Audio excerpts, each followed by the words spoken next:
정말요? 혼자라서 외로웠는데 좋아요. 노을이 아름답게 지는 파리의 에펠탑 앞. 한 외국인 여성이 동양인 여성과 즐겁게 대화를 나누고 있습니다. 그녀는 해맑은 표정으로 정말 고맙다고 동양인 여성에게 인사를 하고 있는데요. 과연 그녀들 사이에는 어떤 일이 있었던 것일까요? 안녕하세요. 세계인들의 한국에 대한 감동적인 이야기를 전해드리는 감동뭉클입니다. 저희 채널은 해외 커뮤니티 레딧과 신청자의 실제 사연을 제보받아 실화를 바탕으로 영상을 제작하고 있습니다. 구독과 좋아요, 알림 설정은 영상 제작에 큰 힘이 됩니다. 여러분은 여행을 떠날 때 가장 먼저 챙겨야 할 필수품이 뭐라고 생각하세요? 바로 여권이죠. 그런데 혹시 전자여권이라고 들어본 적 있으신가요? 전자여권은 기존의 종이 여권 대신 전자적인 형태로 발급되는 여권을 말합니다. 여권 소지자의 개인정보와 여행 데이터를 안전하게 저장하며 전자적으로 인증하는 기술을 포함하고 있습니다. 이러한 전자여권은 일반적으로 IC 칩이 내장된 스마트카드 형태로 제공되며 여권 소지자의 얼굴 사진, 개인정보, 여권 번호 등이 저장됩니다. 한국의 여권은 세계적으로 높은 평가를 받고 있으며 비자 없이 여행할 수 있는 나라의 숫자가 190개국으로 조사되어 세계 2위를 차지하고 있습니다. 이는 한국의 정치적 안정성과 경제적 강세를 반영하는 결과로 볼 수 있습니다. 또한 비자 없이 여행이 가능하다는 점은 한국인에 대한 글로벌 환영 분위기와 함께 여행자들에게 입국 절차를 간소화하고 번거로움을 최소화하려는 국제적인 의지를 나타냅니다. 이는 한국의 개방성과 글로벌 인식의 강화를 의미하는 것으로 받아들일 수 있습니다. 오늘 사연은 한국 여권의 놀라움을 겪은 외국인 여성의 사연입니다. 오늘의 이야기 지금 시작합니다. 안녕하세요. 저는 폴란드의 아름다운 도시 바르샤바에 살고 있는 이레나라고 합니다. 저는 지역 병원에서 간호사로 일하며 바쁜 일상 속에서도 작은 행복을 느끼며 살고 있었습니다. 교대 근무의 특성상 장기간의 휴가를 내기 어려웠지만 동료들의 격려와 지지 덕분에 마침내 처음으로 혼자 여행을 해봐야겠다고 결심하게 되었어요. 설레기도 하고 한편으로 걱정도 되었습니다. 병원에서 자리를 오래 비울 수가 없어서 그리 멀지 않은 곳으로 여행을 가야겠다고 생각했고, 그래서 저는 평소 꿈꿔왔던 프랑스 파리를 제 첫 번째 여행지로 결정했습니다. 꿈에 그리던 에펠탑, 루브르 박물관, 생강의 밤거리는 상상만으로도 가슴 벅차오르고 설레었습니다. 하지만 그 설렘이 전부가 아니었어요. 혼자서 괜찮을까? 모든 게 처음이라 어떻게 해야 하지? 하는 걱정이 들더라고요. 여행 준비 과정은 저에게 또 다른 도전이었어요. 입국 절차는 어떻게 되는지, 혼자 여행하면서 주의해야 할 점은 무엇인지. 꼼꼼히 인터넷을 검색하면서 공부도 하고 병원 동료들에게 조언을 들었습니다. 가장 중요한 것은 입국 심사할 때 당당함을 지키는 게 중요하다고 하더라고요. 그래서 저는 처음 해외여행하는 사람이 아닌 것처럼 해야겠다고 다짐하고 미리 연습까지 하면서 여행을 준비했습니다. 여행 준비만으로도 마치 새로운 세계로의 모험처럼 설레고 긴장되는 순간들로 가득 찼습니다. 그렇게 드디어 출발하는 날이 되었고 혼자 하는 첫 여행이라 부모님께서 많이 걱정하셨지만 안심시켜드리며 집을 나섰습니다. 여행 가방에는 여권, 티켓, 그리고 프랑스 파리에서의 꿈같은 시간을 담을 준비가 되어 있었죠. 공항으로 향하는 동안 설렘과 기대, 그리고 조금의 두려움이 뒤섞여 있었습니다. 드디어 공항에 도착해 첫 비행기에 탑승했을 때의 그 느낌은 말로 표현하기 어려울 정도로 감동적이었습니다. 창가 자리에 앉아 비행기 창밖으로 펼쳐지는 풍경과 탑승을 기다리는 사람들의 모습을 구경하는 것만으로도 가슴이 두근거렸어요. 하늘을 나는 것에 대한 기대감, 그리고 새로운 땅을 밟게 될 설렘으로 마음이 부풀어 올랐습니다. 하지만 그 설렘도 잠시, 어느새 몰려오는 피로로 눈꺼풀이 점점 무거워졌습니다. 전날까지 병원에서의 근무와 여행의 기대감과 동시에 밀려온 걱정으로 제대로 잠을 이루지 못했는데 비행기에 무사히 탑승하자 그 긴장이 슬슬 풀렸습니다.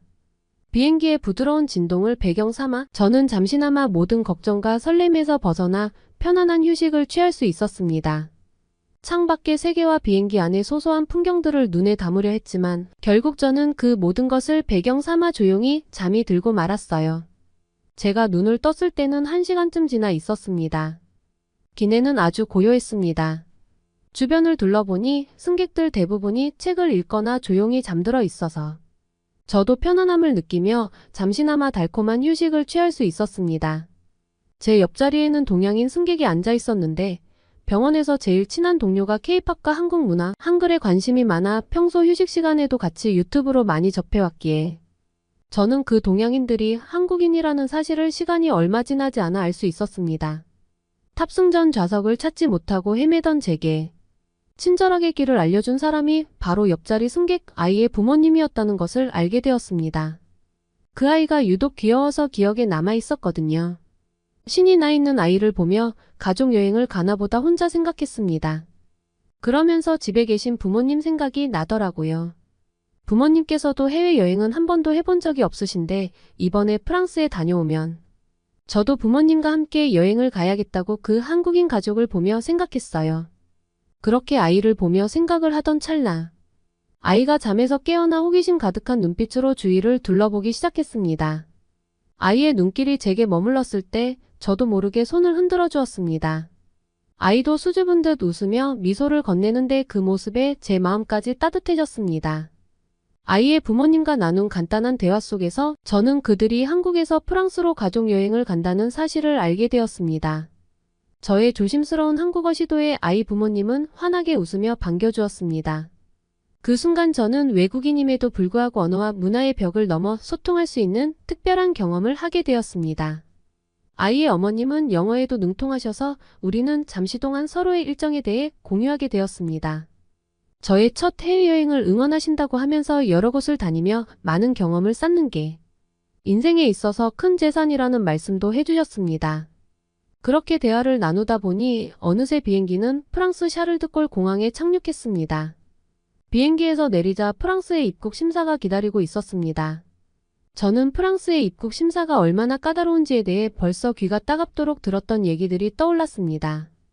병원 동료들의 경고처럼 심사대 앞에는 두 줄이 길게 늘어서 있었습니다. 하나는 자동화 기계를 이용하는 줄, 다른 하나는 사람에 의한 대면 심사를 받는 줄이었습니다. 저는 연습했던 대로 당당하게 행동하자 생각하고 제 차례를 기다리고 있었습니다. 주변을 둘러보니 제 앞에는 아시아 국가에서 온 듯한 젊은 여성들이 줄지어 서 있었습니다. 특히 바로 앞에 서 있던 한 여성이 자신의 여권을 몇 번이고 훑어보는 모습이 인상적이었습니다. 여권 표지에서 반짝이는 태극 문양을 보고 저는 그녀가 한국인임을 알아챘습니다. 그리고 그 앞에도 동양인으로 보이는 젊은 여성이 있었는데 그녀의 차례가 되어서 여권을 꺼내던 중 긴장을 했는지 실수로 바닥에 여권을 떨어뜨렸습니다. 뒤에 있던 한국인 여성이 여권을 주워주자 도움을 받은 여성은 땡큐라며 서먹하게 인사를 했습니다. 그녀의 심사 모습을 보고 있으니 저도 모르게 긴장이 되기 시작했습니다. 입국 심사대 앞에 선 저는 심사관의 질문이 시작되기 전부터 마음이 쿵쾅거렸습니다. 심사 직원은 여권에 있는 사진과 탑승객 얼굴이 일치하는지 본 이후 방문 목적을 물어보고 혹시 나쁜 마음을 품고 들어온 것은 아닌지 확인한다고 했습니다. 그 동양인 여성은 꽤 오랫동안 질문 공세를 받아야 했고 심사 직원은 조용히 무전기를 들어 공항 경찰을 불렀고 그 여성은 결국 마지막에는 다른 방으로 끌려가 버렸습니다. 이렇게 한 사람을 오래도록 체크하는 프랑스의 까다로운 입국 심사 때문에 저는 앞으로도 상당한 시간이 걸리겠다고 생각하고 있었습니다. 제 앞에는 심사를 기다리는 한국인 여성을 포함한 그룹이 있었기 때문입니다. 하지만 그것은 괜한 걱정이었습니다. 한국 여성이 심사대에 서서 거의 얼굴을 마주하자마자 비자 심사가 끝이 났습니다. 같은 일행으로 보이던 한국인 여성들도 상당히 빠른 속도로 입국 심사가 끝나더라고요. 아까 동양인 여성과는 달랐습니다. 물론 몇 가지 질문하기는 했지만 너무 쉽게 심사가 통과되자 한국 여성 자신도 다소 놀란 모습이었습니다. 저는 과연 그 차이점이 무엇인지 저의 머릿속은 온통 물음표 투성이었습니다. 소문에 의하면 입국 심사에서는 위변조 여건이 사용되는 경우가 단기간에 빈번히 발생한다고 하더라고요. 이후 알게 된 사실은 한국 여권이 세계에서 가장 강력한 힘을 가지고 있다는 것이었습니다. 즉 비자 없이도 많은 나라들을 여행할 수 있는 권리를 가진 한국 여권은 그 나라의 높은 국가 신뢰성 덕분이라는 것을 알게 되었습니다. 하지만 아무리 여권의 힘이 세다고 해도 여행객들이 범죄를 저지르고 불법 체류자가 되어버리는 일이 많이 발생하면 입국 심사는 점점 까다로워질 수밖에 없습니다. 그 순간 저는 깨달았습니다. 그 한국 여성들이 입국 심사를 쉽게 받을 수 있었던 것은 한국 여권의 힘이자 과거 한국인들의 노력 덕분이었습니다. 저는 그 상황을 보고 여권 하나가 가지고 있는 힘과 그것이 가져다주는 책임감에 대해 새롭게 생각하게 되었습니다. 그렇게 그녀들이 떠나고 제 차례가 돼서 제 사진과 얼굴을 번갈아 보며 방문 목적을 물었을 때 저는 최대한 당당하고 자연스럽게 대답했습니다. 다행히 저는 이상한 방으로 끌려가지 않고 무사히 파리에서의 여정을 시작할 수 있게 되었습니다. 그 순간 얼마나 긴장을 했던지 지금 생각해도 긴장이 다시 되네요. 그렇게 한국 여권에 대해 감탄하고 난 후 한국에 대해 관심을 끌게 만든 사건이 하나 더 발생했습니다. 에펠탑 앞에서 서성이며 저는 멋진 광경을 카메라에 담고 싶었지만 혼자서는 그림자조차 포착하기 어려웠습니다. 손에 든 스마트폰으로 어색하게 셀카를 시도하다가 주변을 둘러보니 연인들과 가족 단위의 여행객들이 서로를 배려하며 사진을 찍어주고 있었습니다. 그 모습을 보니 갑자기 외로움이 몰려오더라고요. 그렇게 멍하니 다른 여행객들을 바라보고 있는데 혼자서 사진 찍기 힘드시죠? 제가 도와드릴게요 라는 따뜻한 목소리가 들려왔습니다. 뒤돌아보니 밝은 미소를 지은 한국인 여성이 서 있었습니다. 그녀의 제안에 저는 감사의 미소를 지으며 카메라를 건넸습니다. 그녀는 프로처럼 멋진 배경과 저를 담아내는 사진을 여러 장 찍어주었습니다. 사진을 찍는 동안 그녀는 자연스럽게 이야기를 건네며 본인도 혼자 여행 왔다며 괜찮다면 같이 다니자고 제안을 했습니다. 며칠 동안 혼자 다니며 외로웠던 저는 그녀의 제안에 흔쾌히 동의했습니다. 저와 나이도 비슷해 보여서 우리는 금방 친구가 되었습니다. 그녀의 이름은 지혜라고 했습니다. 지혜와 함께라면 파리 여행이 훨씬 더 풍부하고 즐거울 것 같았습니다. 지혜가 프랑스어를 유창하게 해서 물어보니 그녀는 사진 관련 직업을 가지고 있는데 다니던 직장을 퇴사하고 프리랜서로 전향하기 위해 경험을 쌓을 겸 파리로 여행 온 것이라고 하더라고요. 우리는 에펠탑에서 시작해 몽마르트 언덕, 노트르담 대성당을 거쳐 생 강변을 따라 걸으며 파리의 멋있는 야경에 감탄했습니다. 프랑스 방문이 처음이 아니었던 지혜는 저에게 파리에 숨겨진 보석 같은 장소들을 소개해 주었고 그녀만의 이야기로 파리의 역사와 문화를 생생하게 전달해 주었습니다. 지혜와 함께하며 저는 파리의 아름다움을 더욱 가까이에서 느낄 수 있었습니다. 그녀의 친절과 배려는 제가 느낀 외로움을 따뜻함으로 채워주었습니다. 지혜는 단순한 가이드를 넘어 여행 동반자이자 친구가 되어주었습니다. 우리는 서로의 삶과 꿈에 대해 이야기를 나누었습니다. 이국 땅에서 만난 우연한 인연이 이토록 소중할 줄은 몰랐어요. 지혜와의 만남은 저에게 한국인의 친절함과 배려심이 어떤 것인지 직접 느끼게 해주었습니다. 에펠탑 아래에서의 우연한 만남이 저의 여행을 완전히 새로운 경험으로 바꿔놓았습니다. 한국인 친구가 생긴 것은 물론 그녀 덕분에 파리를 보는 제 눈이 달라졌습니다. 지혜가 없었다면 놓쳤을 파리의 소소한 매력들을 발견할 수 있어서 정말 행복했습니다. 비록 숙소는 다르지만 파리에 머물러 있던 내내 함께 다니며 맛집도 여러 군데 가게 되었습니다. 처음 지혜와 같이 갔던 식당에서 저는 뜻밖의 경험을 하게 되었습니다. 지혜와 저는 파리의 작은 식당에 자리를 잡았습니다. 그녀는 한국의 전통 요리에 대해 설명해주며 저에게 새로운 맛을 소개해 주었습니다. 식사하는 동안 우리의 대화는 끊임없이 이어졌고 서로에 대해 더 많이 알아갈 수 있는 소중한 시간이었습니다. 그렇게 대화를 하고 있는데 잠시 뒤에 동양인 여행객 무리가 들어와서 저희 옆 테이블에 앉게 되었습니다.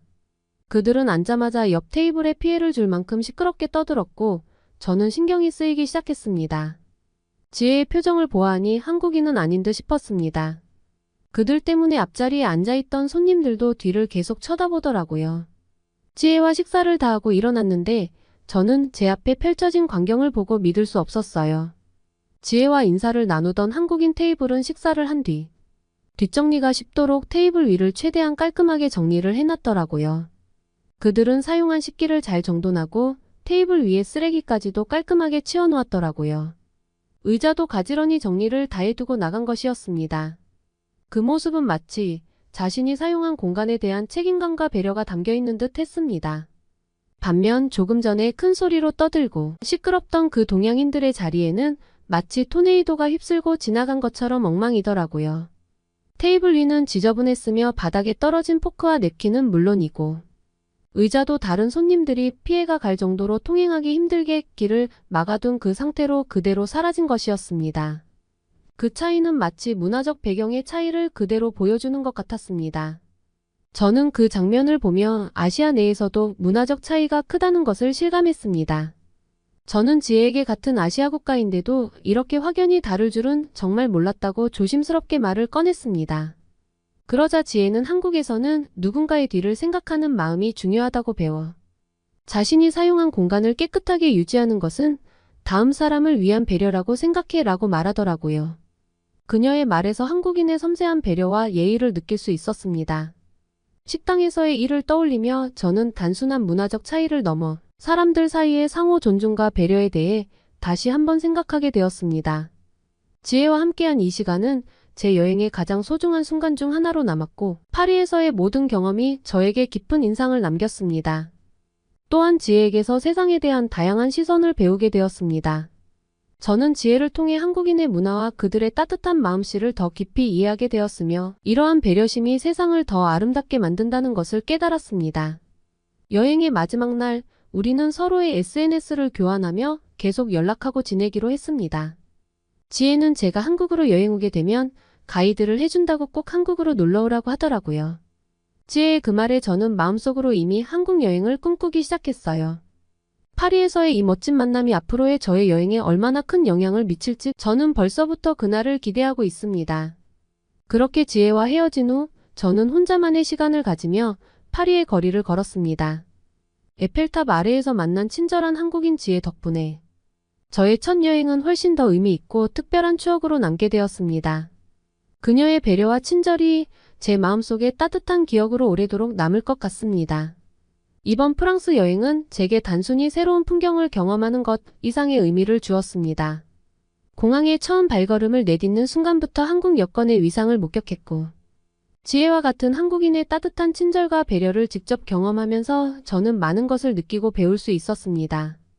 공항에서 한국 여권을 소지한 여행객들이 신속하게 입국 절차를 마치는지 보면서 처음으로 한국 여권의 강력한 위상에 대해 깨닫게 되었습니다. 단지 여권 하나가 갖는 힘이 아니라 그 나라의 국제적인 신뢰도와 국민들의 행동 방식이 얼마나 중요한지를 알게 되었습니다. 또한 지혜를 만나면서 한국인의 친절함과 배려심이 어떤 것인지 직접 느낄 수 있었습니다. 낯선 땅에서 만난 그녀는 저에게 단순한 도움을 넘어 따뜻한 인간미를 느끼게 해주는 소중한 친구가 되어 주었습니다. 특히 식당에서의 경험은 저에게 아시아 내에서도 문화적 차이가 크다는 것을 실감하게 했고 한국인의 예의와 배려가 얼마나 뿌리 깊은지를 보여주었습니다. 이러한 경험들은 저에게 한국과 한국인에 대한 깊은 관심과 호감을 심어주었습니다. 한국 여권의 위상, 한국인의 친절함과 배려는 이번 여행에서 얻은 가장 큰 선물이었어요. 이번 여행을 통해 저는 한국과 한국인에 대한 깊은 관심과 애정을 갖게 되었습니다. 이제 저의 다음 목표는 바로 한국을 방문해 지혜와 한국 문화를 직접 체험해보는 것입니다. 그때는 부모님도 같이 모시고 가려고요. 앞으로 한국을 방문할 날을 기대하며 저는 이 모든 경험을 마음 깊이 간직할 거예요. 오늘의 사연 어떠셨나요? 오늘 이야기가 좋으셨다면 구독과 좋아요 눌러주시고 주변의 많은 분들에게 공유해주세요. 사연자분에게 응원과 격려의 말씀들을 댓글로 남겨주세요. 감동 뭉클에서는 여러분의 마음들을 모아 사연자분들에게 전달해드리고 있습니다. 감동적이거나 재미있는 실제 사연들을 제보받고 있으니 소개해주고 싶은 사연이 있으시면 위 메일로 제보해주시기 바랍니다. 오늘도 여러분의 하루의 작은 즐거움이라도 되었기를 바라며 지금까지 감동 뭉클이었습니다. 구독과 좋아요는 영상 제작에 큰 힘이 됩니다. 끝까지 시청해주셔서 감사합니다. 다음에 더 좋은 영상으로 찾아뵙겠습니다.